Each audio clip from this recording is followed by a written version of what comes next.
So nucleic acids. All right.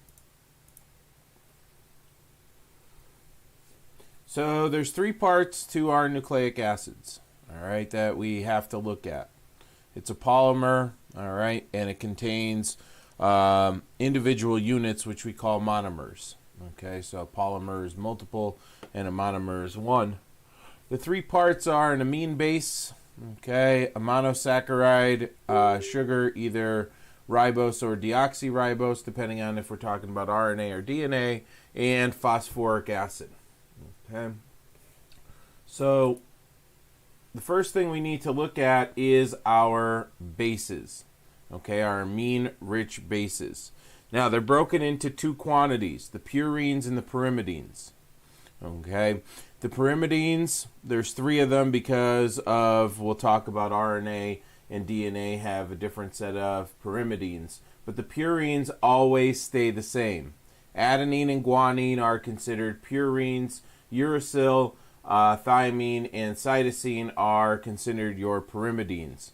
Now, in school, the way, or college it was when I was learning this, I went to a school where we were named the Aggies, so they said, Aggies are pure, and that's how I remember that. Adenine and guanine are the purines, and uracil, thiamine, and cytosine are the pyrimidines. The pyrimidines have a basic structure, which you see on the left-hand side there, and the purines have a basic structure also. Adenine and guanine follow this basic structure. Uracil, thiamine, and cytosine follow the pyrimidine basic structure, with differences in their side chains. Okay.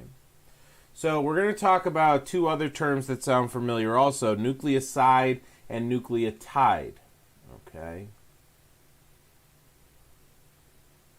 A nucleoside is the deoxyribose or ribose sugar with the amine base. Whether it's a purine or a pyrimidine, that unit, okay, those two monomers hooked together without the phosphoric acid is known as a nucleoside. Okay. Now, if we look at our ribose sugar,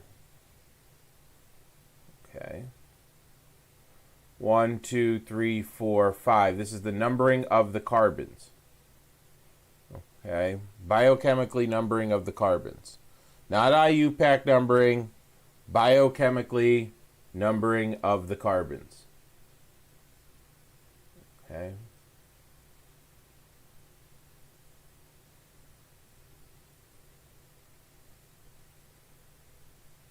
So if we take a look at this numbering, the nitrogen base, the amine base, attaches to the number one carbon of the sugar monomer.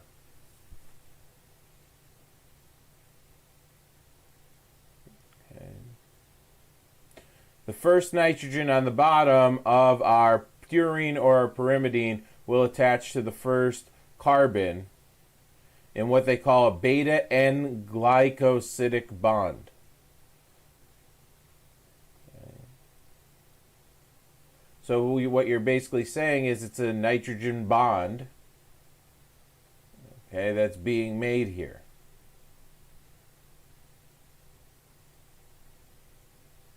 So 1 with 1. Okay.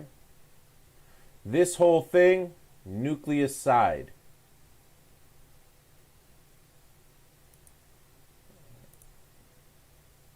A nucleotide is all three parts put together. It's your nitrogen base attached to the number one carbon. Okay. Like so, of your sugar ring. And the number 5 carbon attached to phosphoric acid, or at least phosphate, which came from phosphoric acid.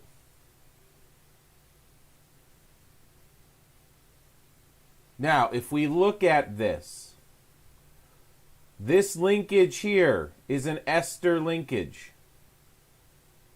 It's a carbon bonded to an oxygen that's bonded to Now, if this was a carbon, right? If this was a carbon right here, this double bond would make me an ester. Carbon, double bonded O to an O that's bonded to another carbon. Just because it's a phosphate doesn't mean it's an ester bond. It's a phosphoester bond, but the key again here, guys. First carbon in the chain bonds to my nitrogen base. Fifth carbon in my sugar chain, or in our case, our cyclic compound, bonds to the phosphate.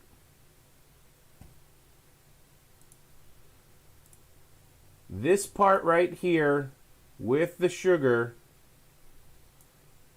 is a nucleoside.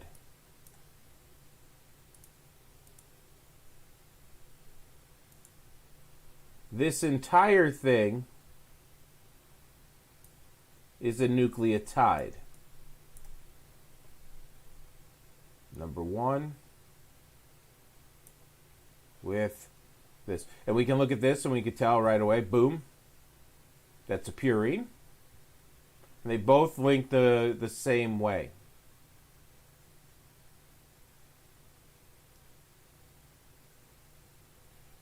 Okay.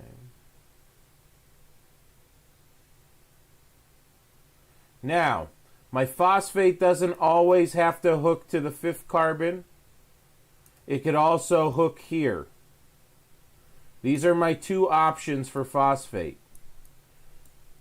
We can make an ester linkage at 5. We can make an ester linkage at 3. And for those of you who had biology already and talked about this, this is the 5', 3' linkage thing that we're talking about.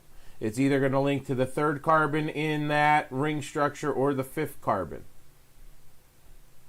It won't link to the second carbon because in ribose it's there. In deoxyribose, that's the deoxy part. So if I were looking at this right away, I would know that this is out of, okay, a deoxy, or sorry, a ribose sugar. But this is AMP. This is adenosine monophosphate. This is a ripped off, okay, or a depleted, I should say, not ripped off, but a depleted ATP molecule. Adenosine triphosphate, all right, you're going to have a phosphate here and here. But if I'm talking in DNA, it's not possible to be linked here.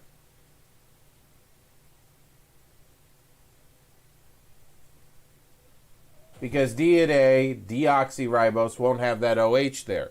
So I need an OH in order to make that ester linkage with my phosphate group. Okay.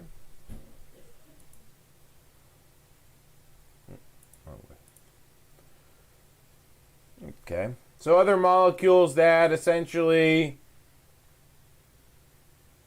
have these linkages, okay, are essentially nucleotides, nucleosides, but are missing or have different types of sugars. Okay, are analogs or relatives of what we're going to talk about, AZT, which is used to treat HIV.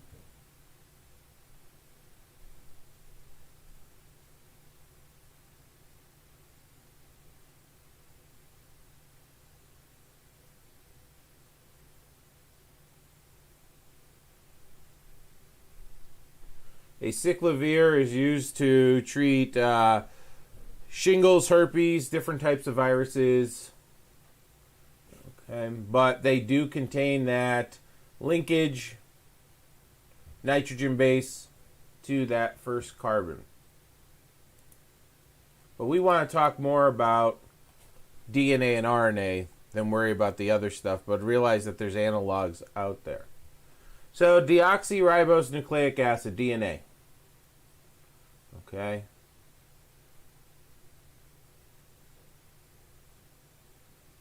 Now, here's the important part if we go back to our structure. Okay, if we go back and look and think about our ribose structure, DNA is a backbone, okay, of deoxyribose. It's really two deoxyribose. So if we go back to this one here, this doesn't exist in DNA. It's a deoxyribose. So that OH group is not there. That's what that means. Okay, that's number one. Second, okay, we have phosphate groups that are on the 3-hydroxy and joined to the 5-hydroxy of another. So that 3 and 5 end, okay, the 3 and 5, which biologists and biochemists call the 3' and 5', what they're really talking about is the 3rd carbon that's been labeled in that ring and the 5th carbon that's been labeled in that ring. Okay, linkage. We read it always from the 5' end to the 3' end. Not 3 to 5. It's 5 to 3. We always look at it from 5 to 3, not 3 to 5. That's important.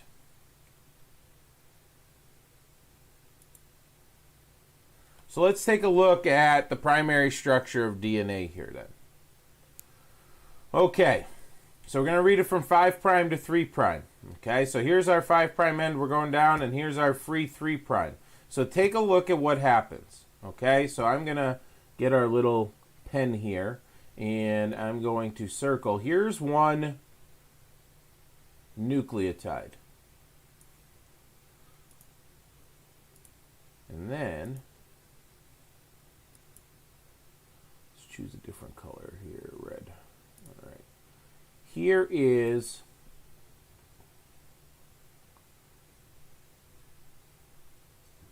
our other nucleotide.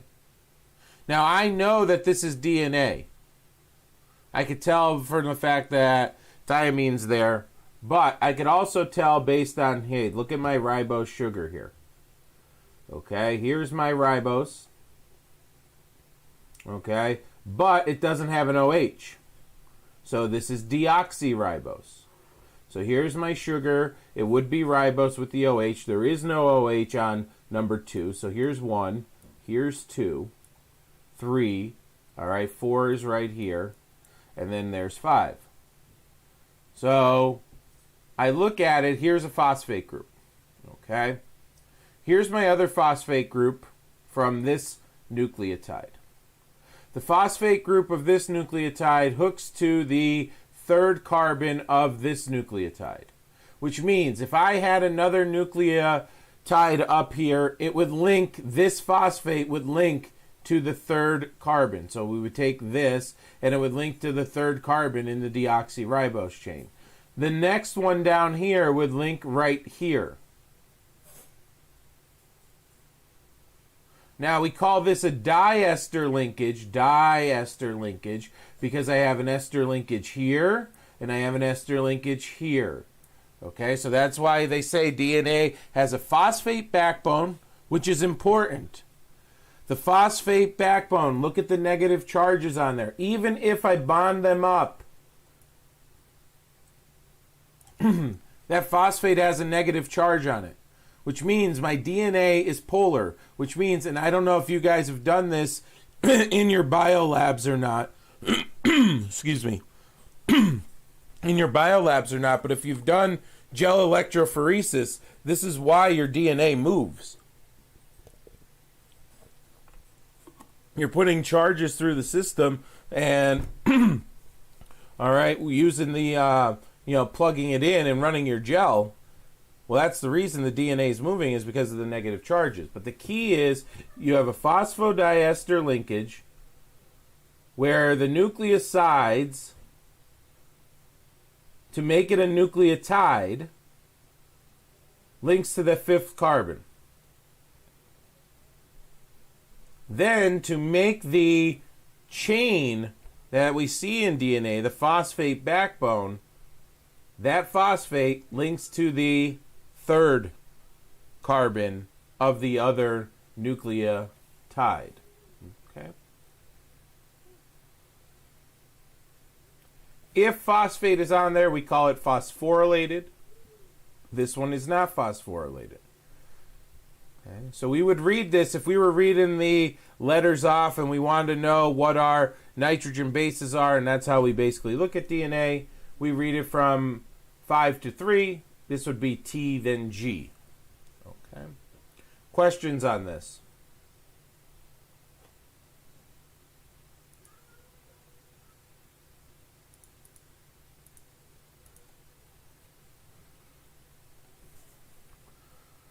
All right, the secondary structure. So the primary structure is what is my bases and in what order are they going from 5 to 3. The secondary structure, we know DNA is a double helix. I'm not getting into Watson and Crick. We probably all know the story of how Watson and Crick left Rosalind Franklin holding the bag and all of that. So we're just going to bypass that little, hey, proposed by Watson and Crick, blah, blah, blah. The double helix is the secondary structure of DNA molecules. All right? 2 strands of DNA of the phosphate backbone enriched nucleotide chains end up bonding with each other and coil to make that helix. It's a right-hand coil. It turns to the right. That's what right hand means.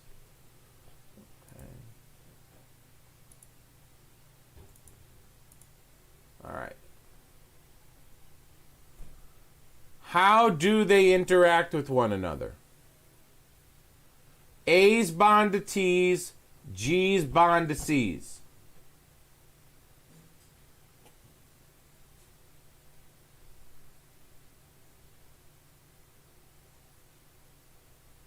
Okay.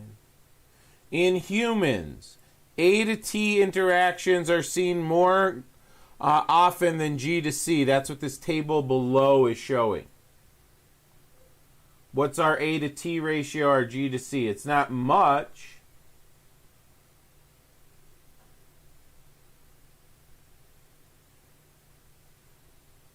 But look at how we compare our A to T's and G to C's. And again, we're in a different order and everything that makes us human compared to sheep, compared to yeast, compared to E. coli. But if we go over here and check out the mole percentages and the ratios, okay, purines to pyrimidines, we're all pretty close to the number of purines to pyrimidines that we have.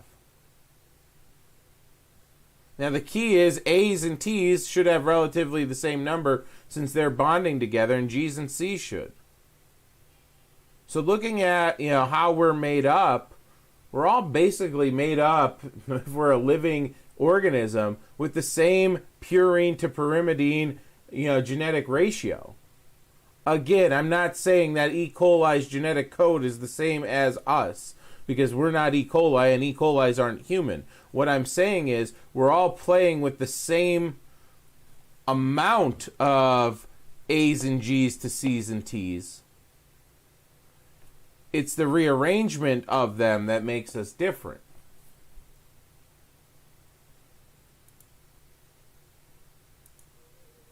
Okay.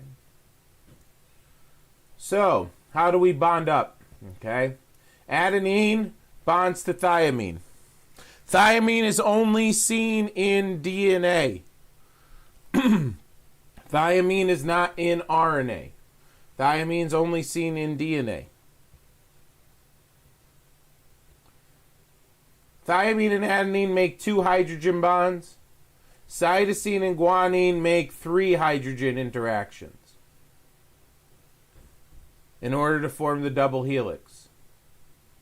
Since we're making 2 versus 3, the distance between cytosine and guanine is going to be slightly smaller than the bonding distance between adenine and thymine. Okay. So we're using intermolecular forces. These aren't covalent bonds. They aren't ionic bonds or metallic. We're using intermolecular forces. The charge of, or partial charge of the oxygens and the nitrogens are attracting the partial charge of that hydrogen to make that hydrogen bond. Now again, Hydrogen bonds in the intermolecular sense are very strong bonds in the intermolecular sense. They are not covalent bonds and that strong. That's why you could denature your DNA really quickly by heating it up. Boil DNA, boom, denatured it. Okay, so although the bonds are strong enough to form that right-handed helix, keep it all intact and in shape and all of that, our DNA can be denatured very quickly. I don't know, again, if you guys did that or in the genetics lab, those of you that are in genetics, if you did something like this, okay, if you did electrophoresis, if you did denaturing of DNA molecules, and if this is just the review, great. Then you're ahead of the game, okay? So here is the double helix showing what's going on, showing base pair. Now, notice the word on the previous slide said anti-parallel. We read it from 5 to 3. So here's our strand from 5 to 3. Okay, just follow our strand here. So it would be T, then a G, then an A, then another A, then a G, then a T, then a G, then back up T, T, A, G. The corresponding or matching strand that bonds to make the helix is anti-parallel, meaning this is the 5' end down here and the 3' over here. So 5 on one bonds to the 3 of the other. So if I were reading the corresponding chain that matches my original 5 to 3, I would start here, G, C, T, T, G, C, T, and so on. Okay, so 5 to 3 goes with 5 to 3 the opposite way. The major, and then notice again, and the importance here, these negatives represent our phosphate groups to show that on the outside. And why would it be on the outside of the double helix? Because the inside is all bonded up, and the outside we're going to be surrounded by polar substance like water, and the negatives are going to be attracted to that. Did you guys do a gel electrophoresis in either genetics or bio or anything like that? I don't know what they're doing down that end.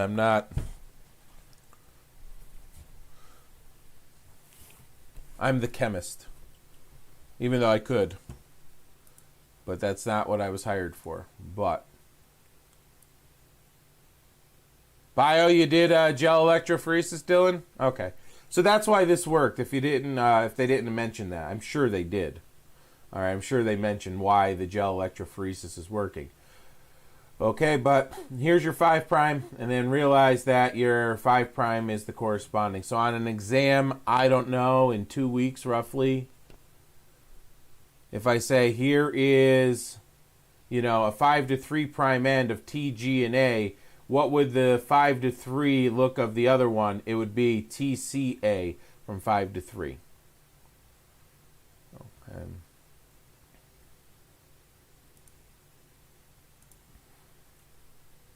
Okay, so, all right, there's all different types of DNA out there. We are familiar with the B DNA. That's the one we always talk about. There's also A DNA and Z DNA. Z DNA is interesting because the double helix is a left-hand turn instead of a right-hand double helix. Okay.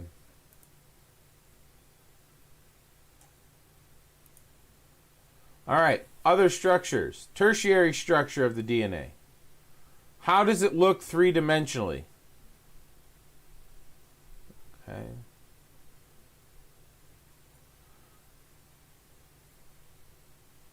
The nickname or the tertiary name for our double helix is known as a supercoiling.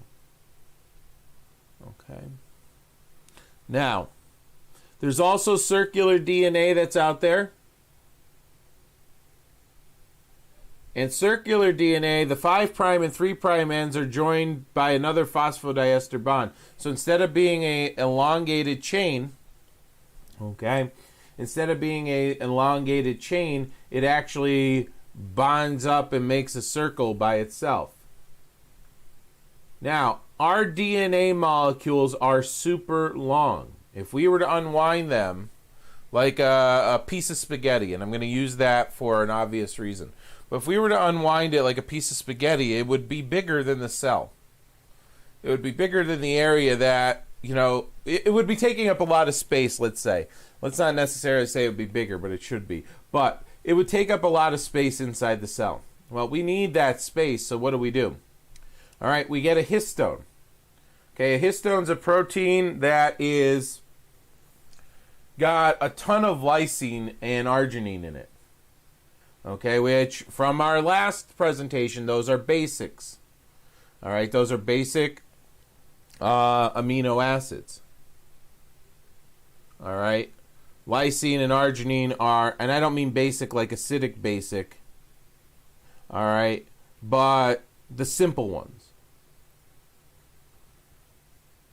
Okay.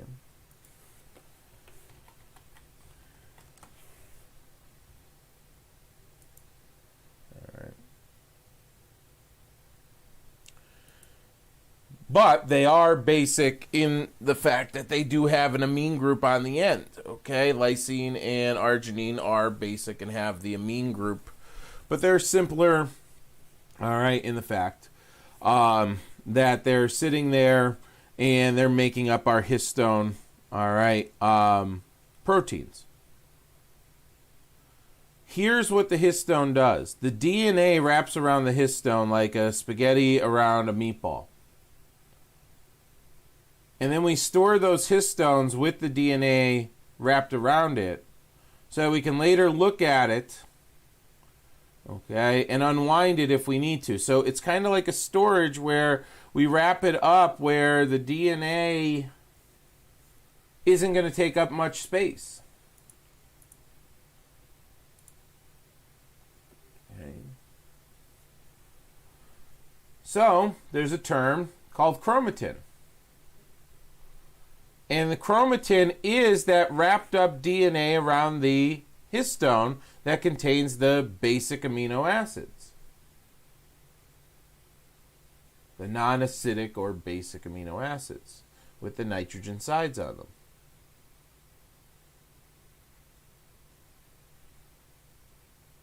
So essentially my DNA chain wraps around these histone proteins, and that complex is known as chromatin.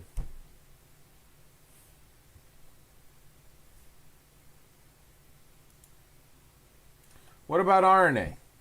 RNA is basically the same thing, consists of nucleotides, except thiamine doesn't exist in RNA. Thiamine is replaced by uracil. That's a big thing.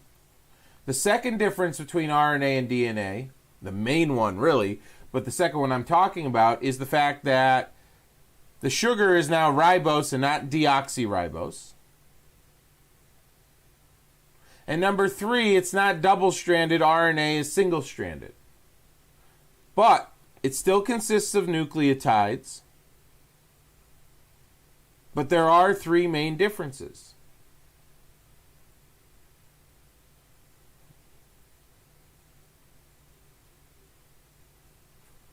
Ribose replaces deoxyribose.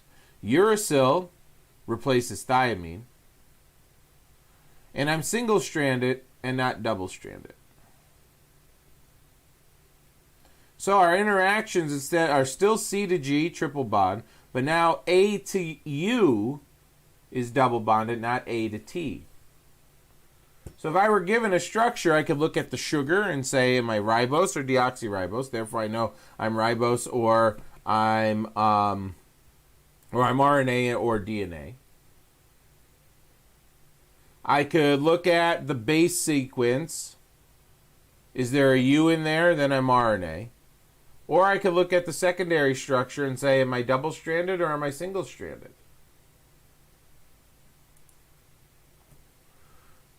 Three different types of RNA.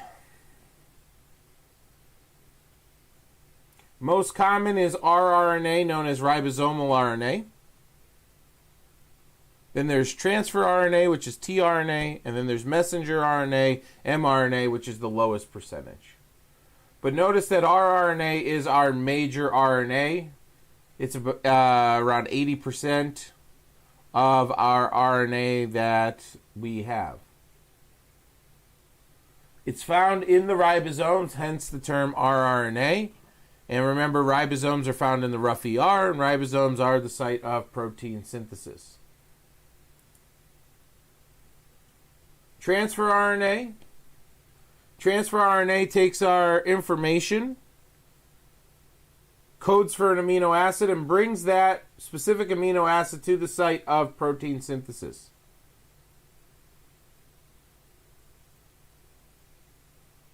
It's pretty cool. Here is essentially, again, here is our nucleoside. Okay? Our nucleoside is here. Our nucleotide is the big thing. We have this end that we saw make the chain in, that's a lot of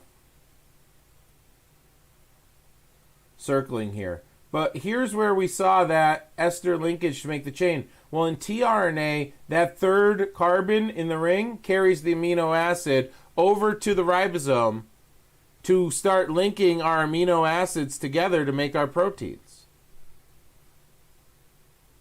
So transfer RNA uses an ester linkage, a carbon ester linkage, on that third carbon to bring the amino acid to the ribosomes so that protein synthesis could occur. So transfer RNA is a transfer, carries a specific amino acid. Messenger RNA is it was my favorite when we were learning about it. I don't know why. I guess I'm a nerd if I have a favorite RNA. But messenger RNA is the one that carries the genetic information from DNA to the ribosomes for the synthesis. I kind of like messenger RNA because it was like the spy carrying the code, all right, to the, area that it needed to go to. And the thing is, the code is written in RNA's language, not DNA's language. So if someone were to intercept it, they wouldn't understand it unless they knew both languages. Messenger RNA is in very small quantity and it's short-lived. Once it delivers the message, it's done. Okay? So the messenger RNA is bringing the code to essentially from our DNA to the ribosomes to say, here's how to make the protein we need. Then we get the translation. The transfer RNA says, okay, I got it, brings the amino acids over, and we can essentially start making our proteins.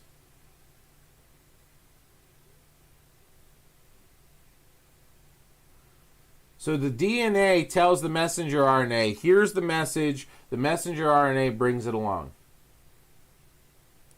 The messenger RNA makes a complementary strain to the unwound DNA, starting from 3' to 5'.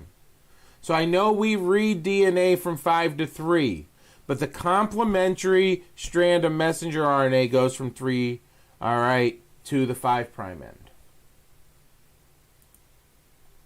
So here's our DNA template, and here's what they mean. Okay, so our DNA template, we read it 5 to 3, C, C, A, G, T, so on and so forth.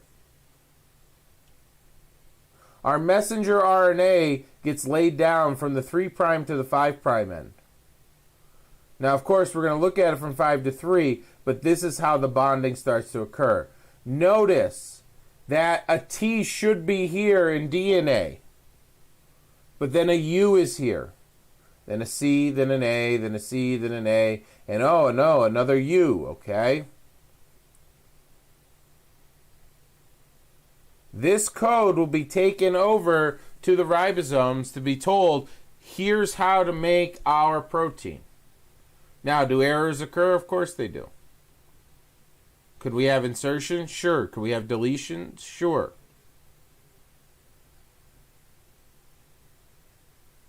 But for the most part, it's a pretty accurate system we got going on here. That's been evolved over many years, not only in us, but in other organisms. Okay. Here's our genetic code. Here's the amino acids we are coding for. Okay. Every single start, in order to get this going, we'll start with an AUG code, which is known as the initiation code. You don't have to know these. Okay? I don't remember all of them. AUG basically tells us let's start reading and basically places a methionine there. UGA, UGA, UAA, UAG tells the message to stop coding, stop reading, stop laying down amino acids. But we have a built-in case we make a mistake.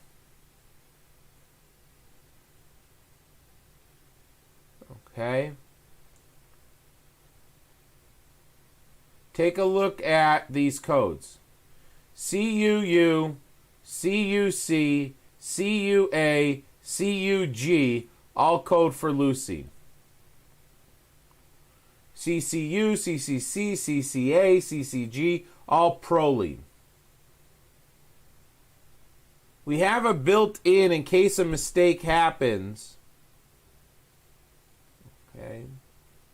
In case a mistake happens, that will probably code for the same amino acid. So if I were copying it down and I wrote CUU instead of CUC, I might end up, and in our case here, I would end up with the same amino acid and avoid a disaster.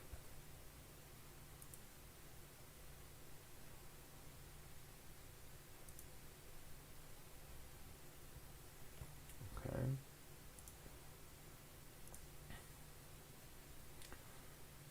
So there's only 61 triplets for our amino acids. UGA, UAG, and UAA tell us to terminate the code. And that's what we said. The code is degenerate, which means that several amino acids could code for more than one triplet.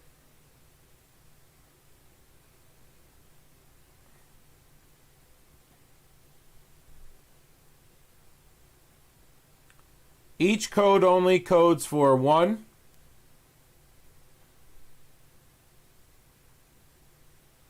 Okay. And again, that allows for us, in case we have an error, that we're going to roughly place the same amino acid in there. All right, questions so far?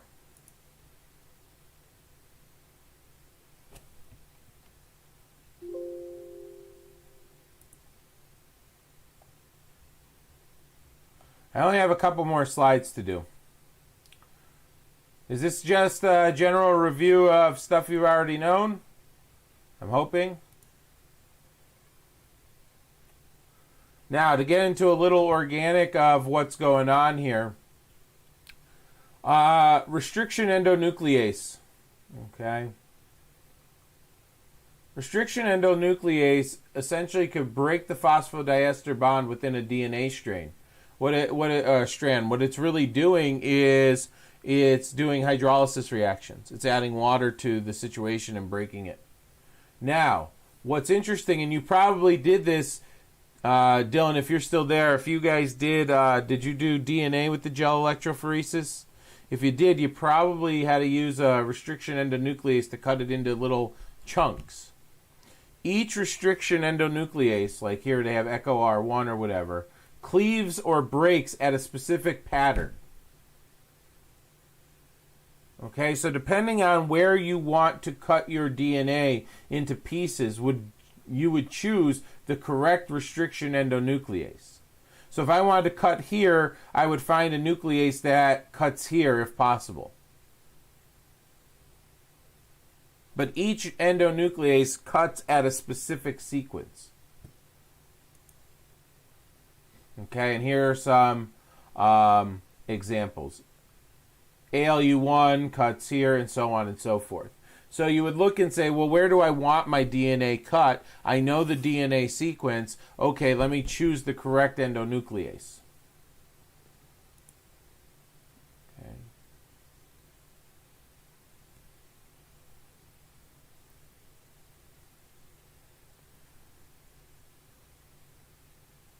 All right. So the Maxim-Gilbert method, all right, is a method developed by Alan Maxim and Walter Gilbert, all right, and it depends on base-specific chemical cleavage, so where the base is and how it cuts. There's also something known as the didoxy chain termination method. That was done by Sanger. So there's a Gilbert, and Sanger actually shared the Nobel Prize, all right, for essentially development of chemical and biochemical analysis of DNA in the 80s. All right.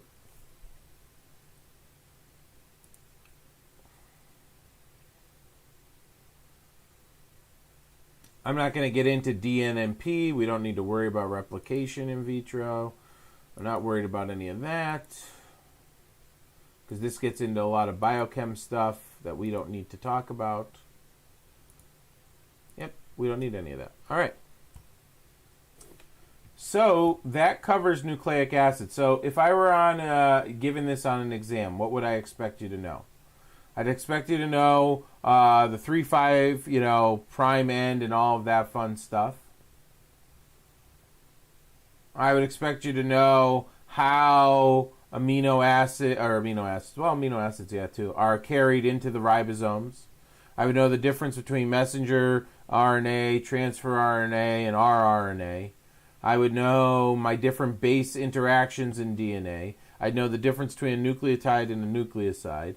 I would know what a phosphodiester bond is, okay, and where they're located, and how they're bonding, and how the chains are interacting. I'd know the difference between DNA and RNA.